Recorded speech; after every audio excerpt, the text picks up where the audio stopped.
Now, your Precision 18 forecast. News 18. Weather from where you live.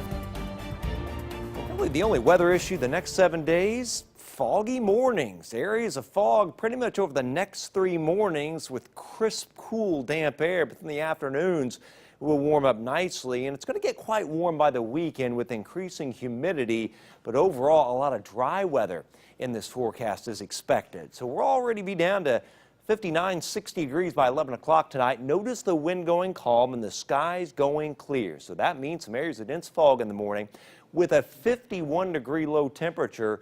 We'll head for 76 by afternoon. Just some clouds bubbling up in the heating of the afternoon. Here's a breakdown to kind of help you plan your day. There's partly cloudy at 1 p.m. Very light east wind. The wind will still be light. So we had a lot of wind over the weekend, not nearly as much tomorrow, just a very light wind. And there's some of your fog in the morning. Notice visibility projected at 3:30 a.m., already dropping to 3/4 of a mile in multiple locations. It appears the best potential of dense fog with less than a quarter-mile visibility is going to be in the Wabash Valley, but also in the eastern half of the viewing area. But notice 7 o'clock, dense fog projected at Lafayette and Attica, as well as Logansport, and visibility near a mile at Crawfordsville. But then it clears up rapidly after 9 a.m. So there's some of your fog around in the morning, then just some clouds in the afternoon. More fog on Wednesday morning. Here we are at 7:30, and notice the gray. That's just a lot of fog around. Then it burns off and just a few clouds in the afternoon. Now, Florence, which is a major hurricane, is expected to kind of sit and wobble off the North Carolina coast. Here we are over the weekend. It's still there with strong winds and very heavy rainfall. It finally moves inland. Notice where we are, just a few clouds. Even early next week, it's dry here with a northeast wind. Pretty humid conditions. There's going to be a big ridge here in this part of the country with a lot of warm air. High will be right here, and then we'll kind of funnel in a northeast wind.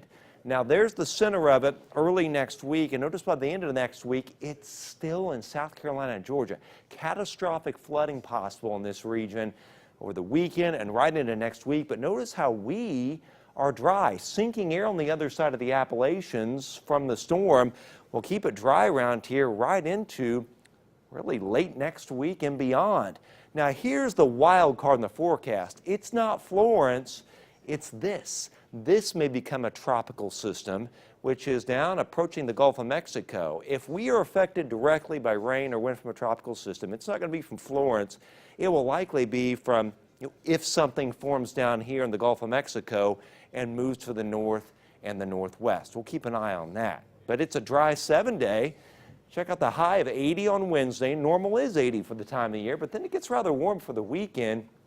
86 Friday, 87 Saturday and Sunday. Gets a little humid with sunshine and overnight lows in the 60s, and the warmth carries us into early next week. All right, summer's not done with us yet, Not is yet. it? Okay, Chad, thank you very much. All right, a wild weekend in football. Absolutely. That game at Lambeau Field was pretty crazy Yeah. last night between the Bears and Packers. We'll have reaction from that game, plus penalties